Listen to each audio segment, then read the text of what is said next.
Começa agora, Café com Política. Uma realização 96 FM e Jornal da Cidade. São 7h32. Esse é o Café com Política, nosso encontro semanal para discutir a política nacional, regional e local. Hoje, 10 de junho de 2022. E o programa de hoje terá fatos que marcaram a semana no palco da política brasileira, estadual e local, e também uma discussão sobre a participação da mulher na política. Sempre conosco aqui, João Jabur. Jabur, bom dia para você. Bom dia, Café, bom dia a todos. Hoje é dia de Portugal, viu? Mandar um abraço para a colônia portuguesa de Bauru, que é muito forte e importante, né? Muito bem.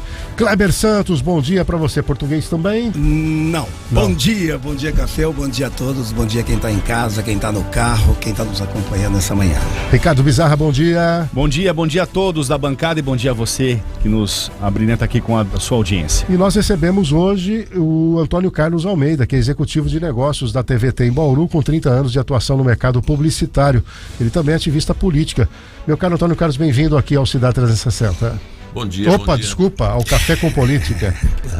Bom dia, Café, bom dia, Ricardo Bizarra, bom dia, Kleber Santos, João Jabur, obrigado pelo convite. E quero também mandar um abraço, pegando a carona do João, com a colônia portuguesa. O Carlinhos Agra é português. Olha, um abraço a ele. Inclusive, Agora tirou a cidadania. Está tudo explicado. Agora está explicado. É isso. Bom, nós teremos também nesse programa, daqui a pouquinho, a presença da professora de História e Geografia, a Sebastiana de Fátima Gomes, a Tiana. Ela é conhecida entre alunos como Tiana, professores e amigos. Ela é presidente do Conselho da Comunidade Negra de Bauru.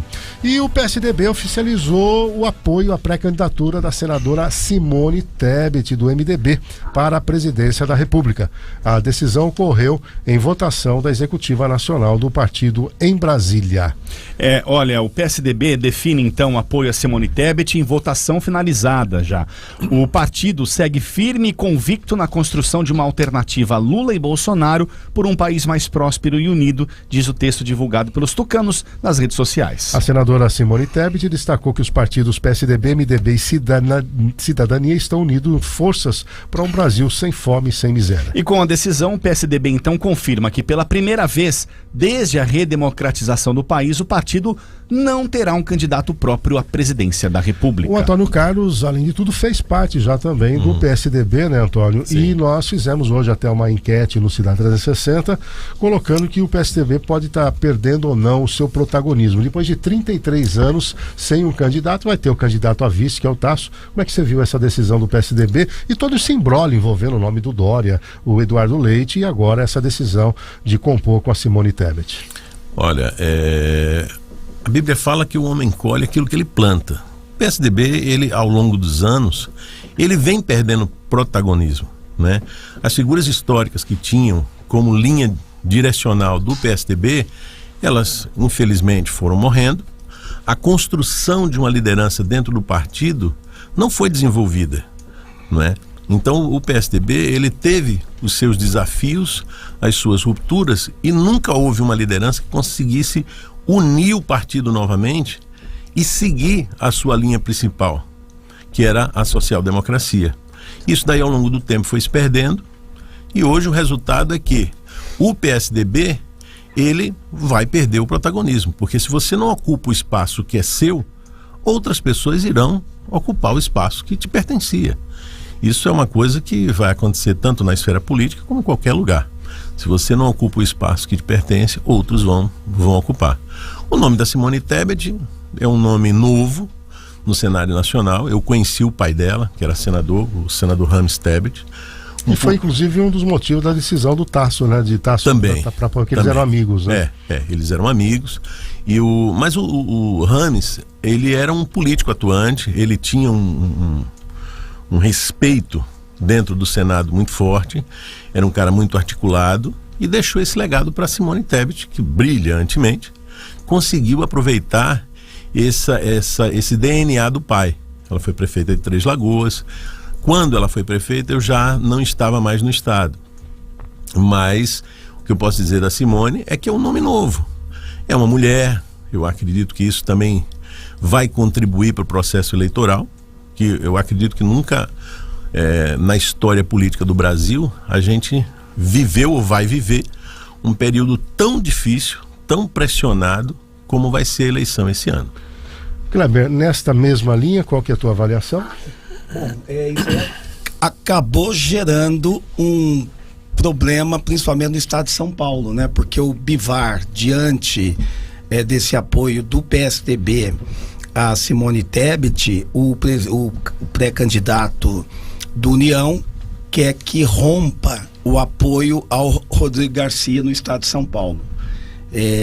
Então está uma rebelião aí, porque os membros do União Brasil no estado de São Paulo querem continuar. Houve já ontem, inclusive, manifestação do deputado Geninho, de alguns outros, no sentido de seguir com o Rodrigo Garcia. Mas o Bivar ameaçou, já que optou pelo MDB, o PSDB, então, que ele estaria rompendo em todo o país. Eu não acredito que ele tenha esse poder tão grande assim, mas isso acabou gerando esse problema aí para o partido e para esse imbróglio que está acontecendo nas eleições deste ano. Agora, João Jabbour, agrega, passa a ser viável, porque a gente sabe que uma das alegações, e a gente até comentou aqui, para que a Simone Tebet fosse um nome destacado, é a baixa rejeição, ela ser desconhecida. Isso até colocou ela numa posição melhor do que o próprio Dória, né? Porque o Dória batia ali 63%, 64%. Então, é aquela coisa, né? Chance de crescer é aquele que tem menos rejeição. Você acha que agrega efetivamente ou não? O PSDB, como o próprio Antônio colocou, eu também entendo, aos poucos está perdendo todo o protagonismo. Ele perdeu uma série de deputados, ele diminuiu de tamanho de uma forma tão considerável. O José Serra, por exemplo, do PSDB do Senado, o que ele é hoje dentro do estado de São Paulo em termos de representatividade, de debate público, absolutamente nada. Vai acabar o mandato dele agora, você não vai lembrar sequer quem que é o Serra. Qual a tua avaliação, Jabbour? O PSDB perdeu protagonismo, como já disse o Antônio Carlos, e o PSDB perdeu entusiasmo também, encontrou uma saída honrosa para uma situação em que ele se colocou, né, por uma série de fatores, e claro que vai agregar, por pouco que existe, né, na chapa Simone Tebet e Cidadania, PSDB agrega, de certa forma agrega, porque o Tasso Gereissati é um nome que tem uma respeitabilidade, é um nome que me parece que não tem tanta rejeição assim, mas é um ocaso, né? É quase um ocaso de um partido. O PSDB vai ter que se reinventar para as próximas eleições e resta a esperança para o partido de tentar o Rodrigo Garcia manter a sequência dos governos aqui no estado de São Paulo. É o que resta, porque nos outros estados também, me parece, o PSDB não vai ter tanto protagonismo assim. Você falou essa questão do protagonismo e também do Serra. Na verdade, faz 20 anos nós estamos vendo aí uma chapa ao contrário. 20 anos atrás era o Serra na cabeça e o MDB de vice. Então já vê claramente uma mudança. Agora, ele citou, o Jabbour, a questão do Rodrigo Garcia, e aí, o Antônio Carlos, você acredita que com a máquina na mão, você que esteve já nesse bastidor, ele tem chance de crescer? Saiu uma pesquisa aí recente apontando que sem o Márcio França ele sobe na intenção de votos. Ele tem feito aí um trabalho do governo na área, mobilizando uma militância via prefeitos, etc. O que você avalia aí Pois não, posso antes falar então dessa pesquisa que você citou, que eu tenho os números aqui. É a pesquisa. Pra gente engatar o PSDB, né? Para ficar no mesmo contexto. Isso, é a pesquisa da Exame Ideia, né? Que foi divulgada nesta semana. O Haddad tem 27%, o Tarcísio 17%, o França 14% e o Garcia 11%. O destaque aqui é que o França está derretendo, porque o que ele tinha era um recall das últimas eleições, não está se sustentando, ele está demorando para sair com bom acordo, para ser senador, alguma coisa assim. O Garcia foi para 11%, né? E com isso estabelece aí praticamente uma polarização pelo segundo lugar. Com o Haddad possivelmente. Sem o França ele sobe para 14%, né? Aí ele sobe. O Garcia. Isso, e vai brigar com o Tarcísio pelo segundo turno contra o Haddad. Qual a sua avaliação, Antônio? Olha, a máquina ela sempre vai ajudar qualquer candidato, não é? E obviamente esse trabalho em função de você ter a máquina na mão, você ter um bom atendimento ao seu estado ou à sua comunidade. Então isso tudo o Rodrigo Garcia e o governo do estado tem feito, né? Tem se aliado com os prefeitos, tem participado bastante das inaugurações, ele tem investido muito no estado, mas não é um trabalho que vem de agora. É um trabalho que ele está se consolidando agora com a consistência maior. Por quê? Porque foi criado um planejamento, né, para que na saída do Dória, o Rodrigo Garcia assumisse esse protagonismo dentro do Estado. E ele vem crescendo, ele é uma pessoa carismática, ele consegue transitar bem no meio dos prefeitos. Aqui São Paulo tem, se eu não me engano, 635 municípios, e o Rodrigo Garcia consegue circular bem nesses municípios. E com o respaldo desses prefeitos, ele vai ter uma grande chance de crescer dentro do Estado, eu não tenho dúvida, porque agora a radiografia da campanha eleitoral, do processo eleitoral dentro do Estado, vai se consolidando, é o que disse o Jabor, né?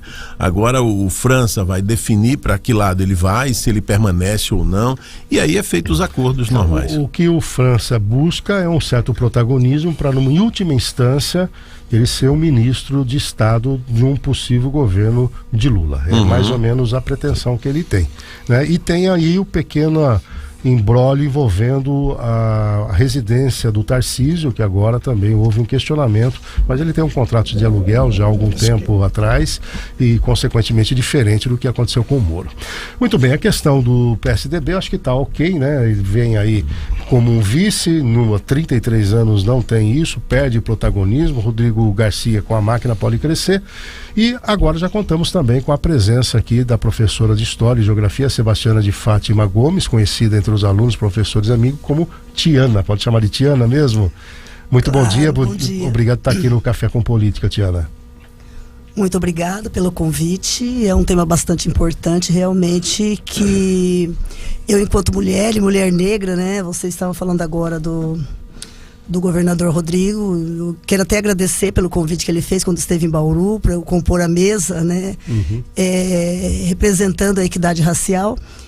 E aí eu vou deixar para continuar para falar conforme o João for lançando as questões para mim aqui, que eu tenho um complemento importante. Ela é presidente do Conselho da Comunidade Negra. Mas nós temos uma atualização, né, dos dados do tribunal, né, Bizarra? Isso, atualização de maio do Tribunal Superior Eleitoral, TSE. O eleitorado brasileiro tem 71.804.110 homens, cerca de pouco mais de 47% dos eleitores, e 80.468.657 mulheres, cerca de 52%, quase 53% do total. Já o eleitorado de Bauru tem 129.047 homens e 150.419 mulheres. A pergunta inevitável é: por que a relação entre mulheres eleitoras e o número de mulheres em postos chaves da política é tão desproporcional, seja em cargos eletivos ou de nomeação no Estado brasileiro? É uma pergunta para a Tiana responder. Realmente, essa é uma pergunta que a resposta não se encontra em fatos recentes, mas em fatos históricos, né? Ela reflete uma sociedade patriarcal instituída aqui no Brasil colonial desde o século XV e que não mudou muito com o passar dos anos, né? Vocês percebem que os dados referentes à esfera nacional e municipal são semelhantes, mais de 50%. E, no entanto, nós temos uma participação muito grande. Então, eu quero voltar até aqui a fala que eu iniciei quando me apresentei, da visita do governador aqui, né, das mulheres presentes. Quando eu olhei a mesa, poucas mulheres presentes naquela mesa. Se não me engano, acho que eu vi umas 6 mulheres, que eu estava aqui na ponta, né? E a negra, eu e a prefeita, né? Então, aí, ali naquela mesa, quando o João me convidou para essa conversa, deixou muito evidente essa pouca participação ainda, porque não só em cargos que sejam cargos eletivos, mas também em outras esferas em que a mulher esteja presente para representar realmente as questões que dizem a vida feminina, tá? Então nós tivemos na evolução da nossa sociedade, somente aqui no Brasil, na década de 30, que as mulheres puderam compor a vida política, né? Então, o movimento do sufrágio feminino começou lá no século XVIII, na Inglaterra, outros retratam mais ao século XVII, na França, né? É um movimento que alçou as mulheres nessa vida política e tiveram muitas ações para repreendê-las, né? No caso, as mulheres usavam roxo, branco, dourado como símbolo, né, desse sufrágio feminino. E inicialmente já foi reportado como as mulheres masculinizadas, né? Então veja que até a moda teve que mudar, criando estilos com aquelas cores que representavam as mulheres, mas assim, uma moda bastante feminina para poder desconstruir essa imagem que estava se tentando. Então, na história da participação da mulher, toda a iniciativa das mulheres sempre tem um processo masculino tentando desconstruir. Isso é histórico porque as instituições que nós temos, especialmente a escola, ela acaba reforçando tudo isso. Eu não vejo, né, eu tenho 40 anos de educação, na escola, as meninas serem estimuladas a pensar em política, serem estimuladas a entrar na vida política. Então, nos últimos anos eu tenho trabalhado bastante com o Grêmio Estudantil e tenho trabalhado, porque é a primeira esfera de participação política. Mas há estímulo para o homem? Mais masculino, porque quando você trata nos livros de história, quem que está protagonizando? Quem que liderou tais revoluções? É o homem. Então, ela reforça a imagem do homem através dos textos históricos. Mas o que você teria que fazer? Dizer que foi circunstancial, que era o homem, e agora tem um protagonismo da mulher, porque história é história, você não tem como colocar outro personagem. Como é que trabalharia isso? Tudo que se consegue é através de luta, conquista e nova luta. Né? Como eu disse agora, o movimento do sufrágio feminino foi uma luta, teve as suas conquistas, e aí a luta veio adiante. Mas por que eu estou dizendo? Quando a mulher ela passa a compreender tudo isso, ela passa a entender então a sua importância de ocupação de espaço, né? Que durante toda a nossa história política foi majoritariamente masculina. Tá? Então o conhecimento é a base, a discussão. Se você fizer uma pesquisa, poucas meninas têm como os projetos de vida de ser política. É verdade, não olham, né, nesse horizonte. Kleber, você que trabalha nesses bastidores, sabe da relevância do voto feminino, essa questão de gênero é uma questão considerada dentro da estrutura de campanha, é uma questão secundária? Qual que é a tua opinião? Com certeza, e nessa eleição particularmente, todo o foco está voltado para as mulheres, porque pela primeira vez elas estão em maioria absoluta, em maioria em relação aos homens, pela primeira vez em termos de votação. As mulheres são aqui nesse momento, estão em maior quantidade como indecisa, como que ainda não definiu o voto. Então a mulher nesse momento ela é o que há de mais importante ao fiel da balança nessa eleição. Então as campanhas estão voltadas para as mulheres. Vocês podem observar que inclusive a esposa do presidente Jair Bolsonaro, que entra agora com força na campanha, né, justamente porque na verdade, historicamente no país, não havia muita diferença entre preferência da mulher e do homem em relação ao candidato a presidente, por exemplo. Sempre houve algo bem semelhante. Mas da última eleição para cá, 2018, é que houve essa diferença grande, que as mulheres optando por porque as questões, a pauta do Bolsonaro é uma pauta mais masculina, então isso acabou trazendo mais os homens e afastando um pouco as mulheres. Então, assim, toda a estratégia das campanhas é justamente nesse momento observando as mulheres, observando realmente para que lado vão as mulheres. E fazendo aqui uma observação, a mulher, ela leva muito em conta, como hoje uma boa parte, creio que 40% ou até mais já são chefes de famílias hoje, que são aquelas que garantem o sustento da casa. Elas estão muito preocupadas com a questão da mesa, da comida, da escola, da saúde. Então, mais do que a visão macroeconomia, exatamente, o candidato tem que trazer essa discussão para bem pertinho da realidade das mulheres, principalmente das mulheres que são chefes de família. Agora, Jabur, uma das apostas da Simone Tebet é exatamente essa questão de gênero. Ela, inclusive, já colocou no início da sua campanha de que mulheres votem mulher. E aí, as críticas em relação a Simone Tebet, que ela não foi, vamos dizer assim, muito leal ao gênero quando da CPI da Covid, né? Mulheres ali que foram fazer depoimentos, foram, à luz de quem critica, humilhadas, e ela pouca coisa fez para defendê-las. E que uma parte também entende que, ok, você está falando para votar em mulher para mulher, mas eu estou olhando quem tem competência, e não é questão de gênero. Qual que é a tua avaliação para esse quadro? Eu acho que a questão é, quando se discute uma pauta, se discute um tema, eu acho que a questão é competência, né? Não é a defesa corporativa de um gênero ou de outro. No caso dela, nessa discussão lá da CPI da Covid, eu acho que cai muito no campo do subjetivo, não é? Ela teria que ter defendido as mulheres, mas se a mulher que estava lá não era da linha de pensamento ou não estava defendendo algo que ela defendesse, não por ser mulher, ela teria que defender a outra. Diz que pela mulher, radicalização, né, das perguntas, da humilhação que algumas sofreram. Sim, talvez pudesse ter se posicionado, claro, né? Porque aí tem certas questões que transcendem a ideologia política, as preferências políticas, né? E aí você tem que... Aí passa para o campo do respeito, da civilidade, né? Mas, Café, eu posso aproveitar a sua pergunta e só para lembrar que a legislação eleitoral continua dizendo o que já dizia na última eleição, que 30% no mínimo e no máximo 70% tem que ser obedecido para a candidatura de cada gênero. Então, nós temos que ter pelo menos 30% das mulheres candidatas, sim, e 70% homem, ou vice-versa, ou 70% de mulheres candidatas e 30% de homem, que geralmente não é o que acontece, né? É o que o Kleber falou, né? O sistema político está mirando o voto da mulher e não a mulher votada, né? Agora, Antônio Carlos, lá no seio do PSDB, quando você militava, agora fazendo a leitura, a questão de gênero, ela ia para um campo da obrigatoriedade da cota ou efetivamente apostava na questão da liderança? Olha, até onde eu pude acompanhar, existia a obrigatoriedade da cota e você tem que cumprir.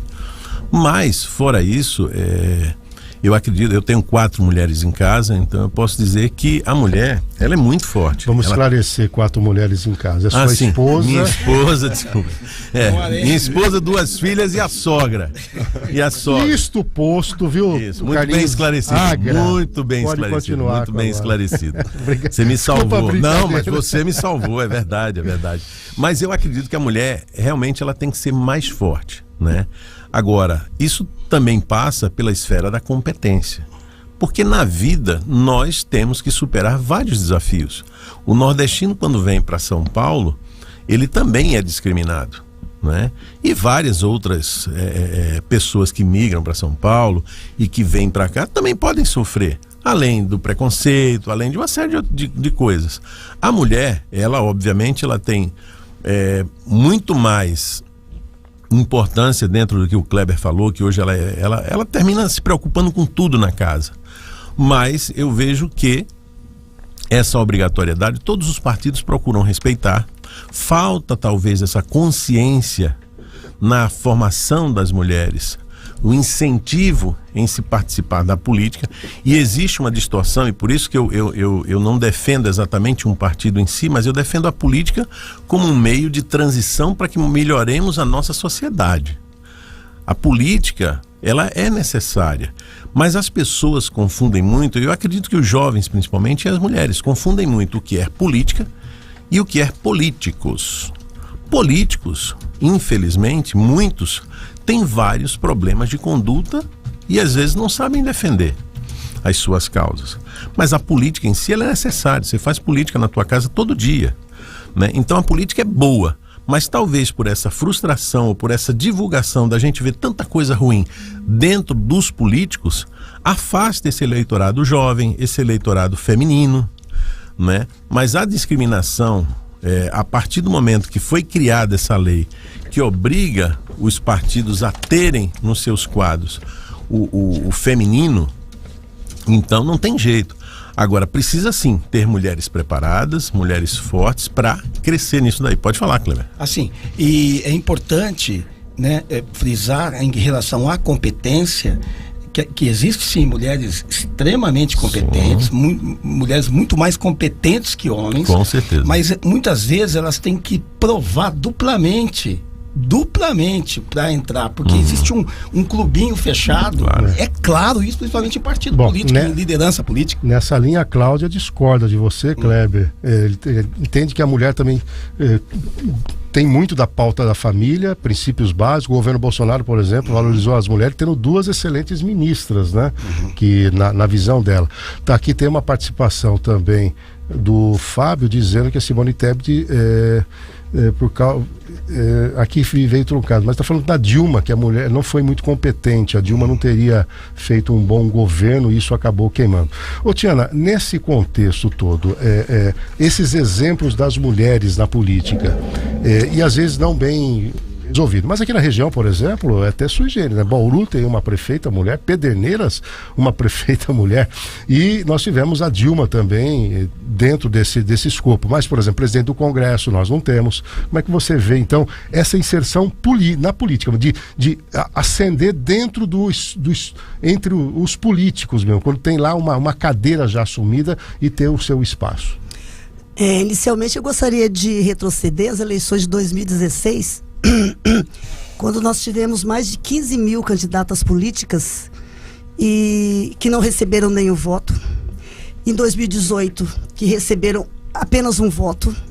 Esse aí emprestaram o nome para isso é o retrato das candidatas laranjas, fazendo com que o partido ganhe votos, ganhe a verba destinada à cota de gênero, né, que cumpra a cota de gênero. E isso representa mais uma vez o domínio macho na política, inserindo as mulheres no segundo plano. E eu agradeço muito a sua fala, compartilho, tá? Que esse grupo que domina, as mulheres não são incompetentes. Como também nós já tivemos homens incompetentes passando pela política nacional, estadual e federal e não foram taxados. Então, assim, eu, enquanto mulher, comparei bastante, por exemplo, o governo Dilma, né? Quando ali nós tivemos vários homens, né, batendo na mesa, enquanto uma mulher só, né? E aí você compara outros homens que nós tivemos que fizeram coisas muito erradas e, no entanto, não foram taxados da mesma forma. O que eu estou dizendo, que eu ficava muito brava na época, que eu recebia via WhatsApp, até via e-mail, imagens assim, que ofendiam a presidente enquanto mulher, por exemplo, com um aspirador de pó inserido na sua genitália, e eu não via isso em relação a homens. Então tudo isso são ações, e pior, mulheres muitas vezes repassando essas imagens para mim, e eu então retrucava, né? Olha o que acontece quando uma mulher é inserida na política. Eu tive comentários assim, de pessoas próximas a mim, que falavam: eu não vou votar eu não gosto da Dilma porque ela tem o pé inchado, por exemplo. Eu escutei esse comentário. Só nesse nível. Tem o pé inchado, nesse nível. Então, não foram questões autênticas que falavam da competência da mulher. Agora, Tiana, voltando na questão que você falou das cotas, por que uma mulher se sujeita a aceitar esse convite e não trabalhar na campanha? Primeiro, como eu disse, falta de conhecimento. Porque alguém aceitou, olha, alguém me procurou, olha, você é eu quero te colocar como candidata. Você não precisa fazer nada. Aí eu não faço nada, tenho um voto, não tenho nenhum, mas eu me sujeitei, eu acabei aceitando essa incumbência. Por que tem essa aceitação? Eu tenho visto nas propagandas políticas, mulheres negras com seus cabelos alisados, inserindo-se em grupos que historicamente têm demonstrado serem grupos machistas e racistas. Então, a falta de leitura, a falta de conhecimento faz com que essas mulheres se insiram. Eu jamais, se fosse convidado, me inseria nesses grupos. Sim. Tá entendendo? Pois não, Cleber. É só fazer uma observação. Em 2018, na última, apenas uma mulher foi eleita governadora do estado, né, que foi do Rio Grande do Norte. Apenas uma. E hoje, das 190 nações associadas à ONU, o Brasil está na posição 132 em termos de representatividade política. feminina. Fica à frente de Belize e Haiti só. Pois não, falando no microfone fica mais fácil, João Jabur. Você é novo no ramo. Atrás, João, do Equador. Eu sou de jornal. O Kleber se refere a um estudo Mulheres na Política, divulgado pela ONU Mulheres agora em março. O país é o antepenúltimo lugar entre as nações da América Latina, né? No caso, aí, no quesito representatividade feminina, fica à frente de Belize e Haiti. Era só para complementar. Bom, o Wagner Ferreira entende que é muito blá blá blá, que a questão toda não vai votar porque é mulher, tem que votar na competência. São opiniões que estão chegando aqui via o WhatsApp.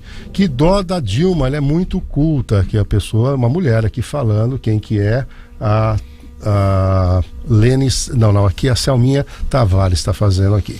E que tem aqui, bom dia, é isso aí, Estela, não, aqui quem está falando é a Sebastiana, acho que confundiram a sua presença aqui com a Estela Magno, desculpa, mas acho que quem está ouvindo o rádio só ouviu a voz e a gente não tem repetido o seu nome. Exatamente. Então é a Marcela Menezes aqui, quem está conosco é a Sebastiana de Fátima Gomes, a Tiana, que é professora de História e Geografia. Você quer complementar, Tiana? Professora de Geografia, presidente do Conselho da Comunidade Negra de Bauru. Exatamente. Ativista, né? E defensora da participação das mulheres, principalmente das mulheres negras, né? Nós tivemos no mês passado a nossa reunião de mulheres invadida do Conselho de Mulheres, no qual fui chamada de macaca, palavras horrorosas, misóginas, tratamento que nós tivemos. Mulher tem que ser escrava, tem que trabalhar mesmo. Claro que nós queremos trabalhar, mas em pé de igualdade. Sim. Em pé de igualdade com o homem, né? Falando em estupro e que mulheres são depósitos de esperma, veja que essa fala, ela reproduz exatamente o que grande parte da sociedade, inclusive até as mulheres acham, porque quando nós falamos em machismo, não é homem só. Tem mulheres que também são machistas porque reproduzem esse pensamento que não foi trabalhado. O que é a participação da mulher? Então, quando nós falamos, eu achei muito bacana o ano passado na escola trabalhando, né? Quem é que compõe, quem é que controla o país? São homens brancos ricos, tá? Homens brancos e ricos. Isso é histórico na democracia mundial, Grécia, Roma. E no Brasil não é diferente. Então, quando a gente começa a analisar dados, tabelas com as alunas, elas já começam a levantar e falar: eu quero ser vereador, que eu quero mudar isso. Quero mudar isso. Então você percebe que a falta de discussão, de trazer essa realidade brasileira para as nossas meninas, para que elas, enquanto mulheres, se unam e realmente não sejam mulheres que seja para ser papel de fantoche no grupo de homens, como tem muitas aí, né? Essas mulheres realmente estejam representando quais são as suas necessidades, porque um homem nunca pode saber o que é pobreza menstrual. Não sabe o que é pobreza menstrual. Um homem não pode saber o que é exclusão, o que é você ser chamado de macaca, ser falado de estupro em plena rede social. Perfeito. Bom, são 8h04, estamos aqui no Café com Política. Você que está acostumado toda sexta-feira aqui com o Dum às 8 horas, nós temos o Café com Política. O Wagner Moraes vem aqui para participar, dizendo que o sistema de cotas leva a essas distorções. O Brasil quer impor por lei algo que deveria ser de forma natural via educação. Bom, nós vamos para um rápido intervalo comercial e na sequência nós temos uma pesquisa também em nível nacional, né, apontando a movimentação aí dos candidatos.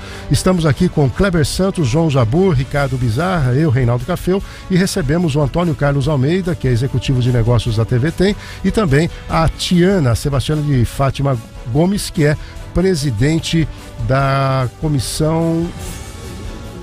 Conselho da Comunidade Negra, desculpa, é que aqui vem só o seu cargo como professora de História e Geografia.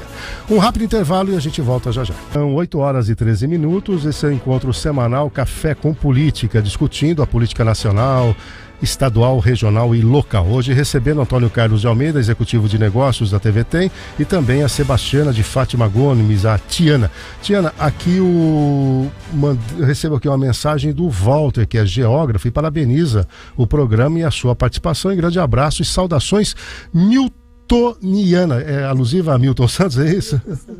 Pois não. Milton Santos, o grande geógrafo brasileiro, né? Nordestino. Analfabeto, se alfabetizou aos 16 anos, então assim, é uma grande referência para nós geógrafos. Perfeito.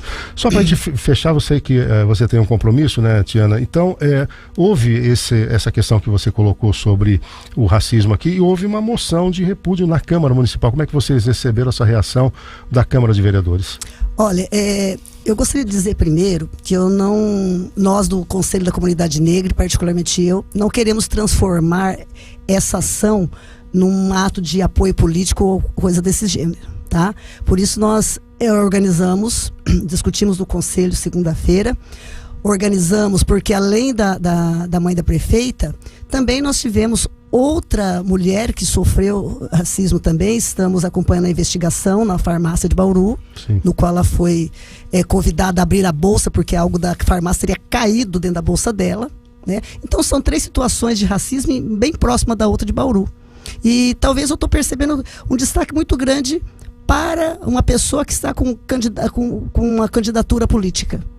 Então nós não queremos evidenciar. O que nós estamos fazendo é organizamos, né, o Conselho de Mulheres, o Conselho da Comunidade Negra, o Grupo de Mulheres Progressistas, e estamos aqui já convidando todas as mulheres, todos os simpatizantes da causa, homens também, a sociedade que não aceita racismo, não aceita misoginia, nem o tipo de preconceito, que esteja presente conosco no nosso movimento, que nós faremos no sábado, amanhã, 10 horas da manhã, saindo da Praça Rui Barbosa e vamos até a esquina da Resistência, onde faremos uma fala a respeito de todos esses ataques que temos sofrido, sem estar colocando em evidência questões políticas, mas sim as questões de ataques relativas aos preconceitos que nós sofremos. Perfeito. Obrigado, Sebastiana, por estar conosco aqui. Foi um prazer recebê-la e, claro, durante essa nossa jornada aqui no Café com Política, certamente teremos a sua presença também. Muito obrigada. Eu agradeço imensamente ao João pelo convite e gostaria de frisar novamente, quando nós falamos em competências das mulheres, estava conversando aqui sobre a questão da mulher ter a dupla e até tripla jornada. Eu vejo essa dificuldade que o homem não passa, a maioria dos homens não, né? Eu fiquei sozinha com um filho de 3, um de 6, para educar do que os dois sozinhos. Um hoje é engenheiro, outro professor. Mas eu vejo a dificuldade de você participar. Você chega em casa, lava a roupa, cuida de filho, vê coisa de escola. Hoje eu chego em casa, vou no mercado, participo de grupos políticos. Cada dia um grupo político tem que participar. Como que a mulher é incompetente? Então deixa esse questionamento, tá? Quando nós falamos em política. E deixo também meu abraço às 2 únicas vereadoras aqui da cidade, tá? A briga, a luta delas na Câmara Municipal, especialmente em relação às mulheres negras. A Kiara também tem feito um trabalho bom, e a vereadora Estela. Então veja dentro da cidade a representatividade das mulheres, né, bem perto de nós. Muito bem, muito obrigado, professora Tiana. 8 horas mais 17 minutos, continuamos aqui com o Café com Política, agradecendo a professora pela presença. Olha, mais uma semana e novamente 2 pesquisas para a eleição presidencial mostram resultados diferentes. Então vamos a elas, hein?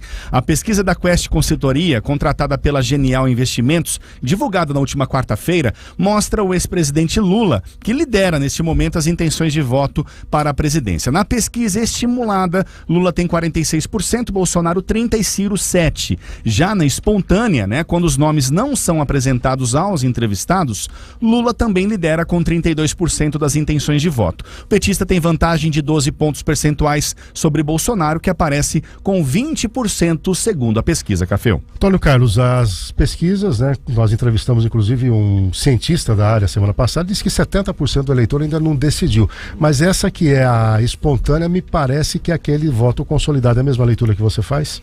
Olha, sobre pesquisa eu gostaria de fazer um comentário. Fique à vontade. Muito importante, ao meu ver, porque a gente vem sofrendo esse impacto de pesquisa há 2 anos. E na minha opinião isso é um crime.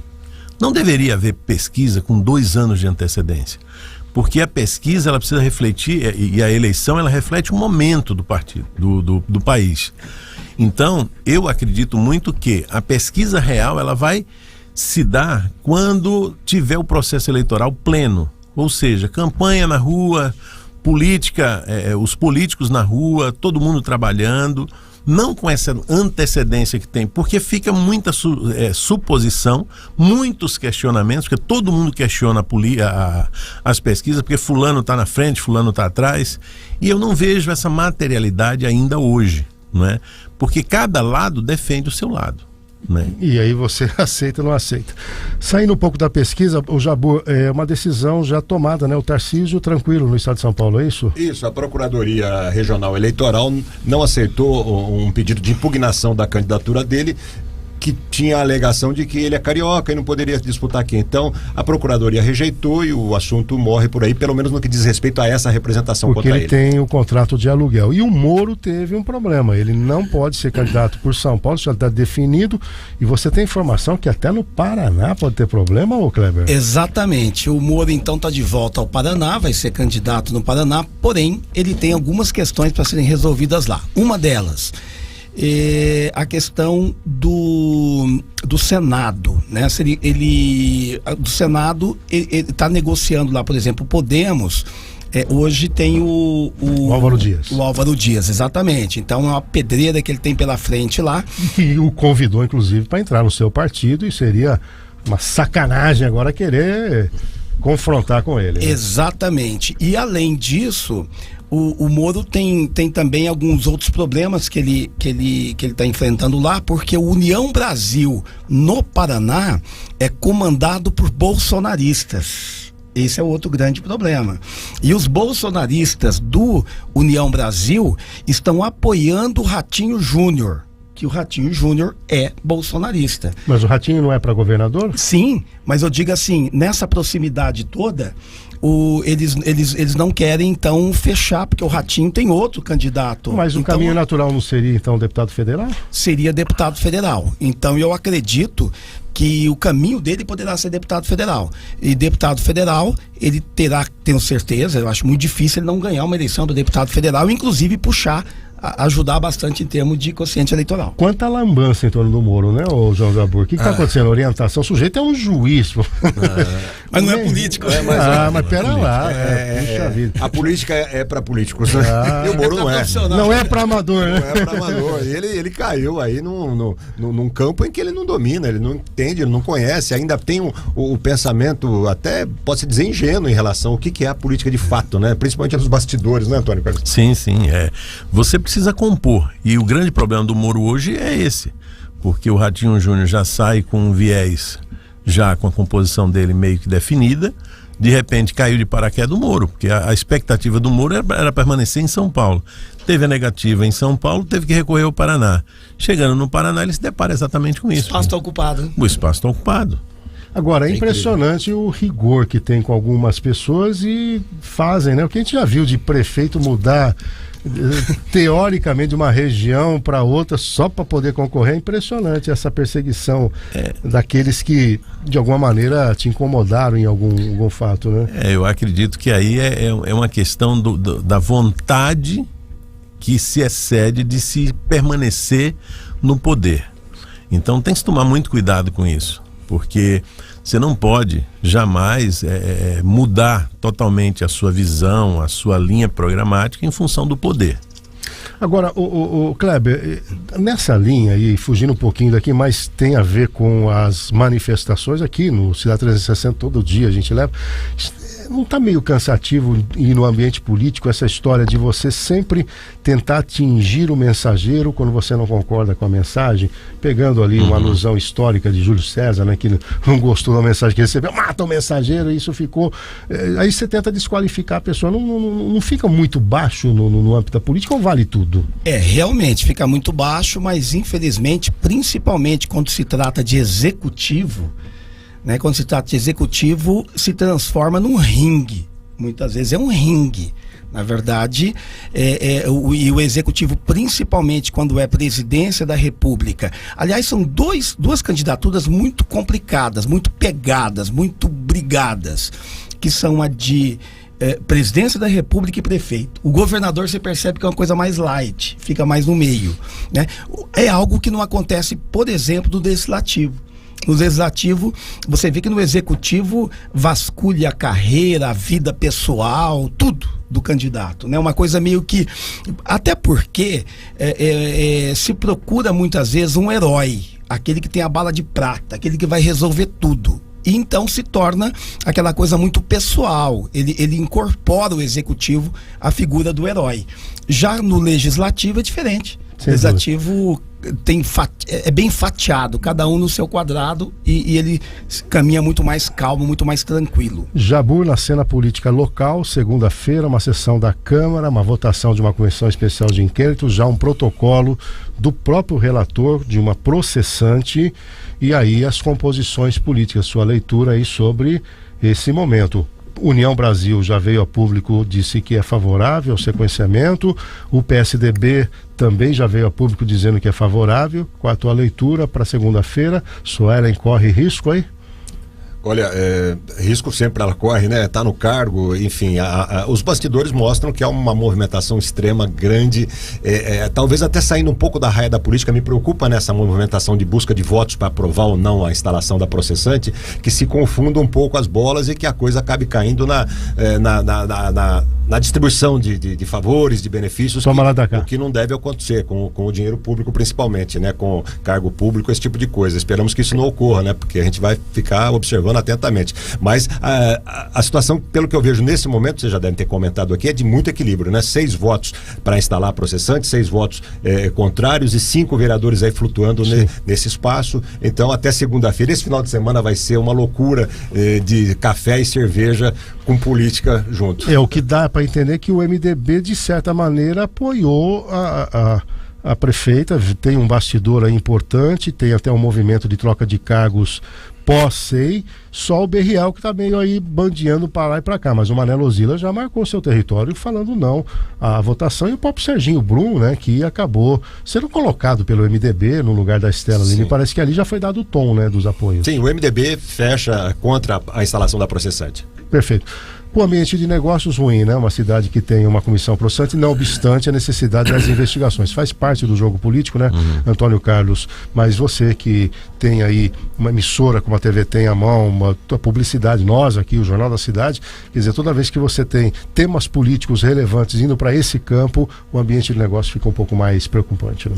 Não dá para você isolar isso daí. Isso faz parte da sociedade, da cidade, né, do comércio da cidade, todo mundo voltado a isso, mas eu acredito que prevalece ou deva prevalecer o bom senso, porque quem sofre mais com tudo é a cidade, e a gente torce pela cidade. A gente briga pela sociedade, pela cidade, a gente quer que a cidade cresça, a gente tem visto outras cidades aí que estão se desenvolvendo, e a gente torce para que Bauru passe essa fase e entre no ritmo crescente.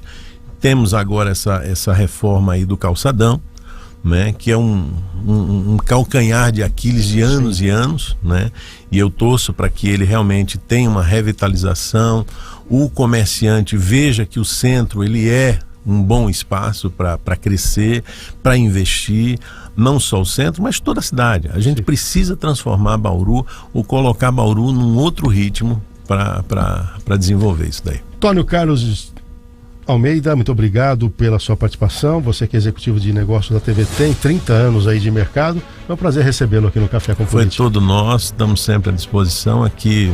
Vi e revi grandes amigos, Kleber Santos, o João, fazia tempo que eu não encontrava com ele. Você, Café, a gente se viu há pouco tempo. E o Ricardo Bizarra, que eu sempre ouvia pela caixinha do rádio. Sempre ouvia ele, agora eu tô vendo a feiura ele pessoalmente. Tá certo. Mais feio do que nas ondas do rádio? Olha, não, no rádio ele é melhor. Tá certo. A mãe dele chama ele de bonito todo dia. Bonito, hein, chegando nessa hora em casa. Kleber Santos, até semana que vem. Até semana que vem, se Deus quiser, e um ótimo final de semana para cada um. Valeu, Antônio Carlos. Prazer revê-lo também. Todo viu? Nosso. João Jabur, final de semana promete muito trabalho na nossa redação e segunda-feira acompanhando a sessão da Câmara. Isso mesmo. E nós temos a resenha do Café com Política no jornal amanhã ou no domingo. E você que perdeu qualquer coisa aqui do nosso programa, é só dar uma acessada no YouTube, tanto do Jornal da Cidade como da 96CM, e você acessa na íntegra. Ricardo Bizarra. Muito bem, 8 horas mais 28 minutos, 8h28. Café com Política de volta na próxima sexta-feira e o 360 na segunda às 6 horas da manhã. Tchau, tchau.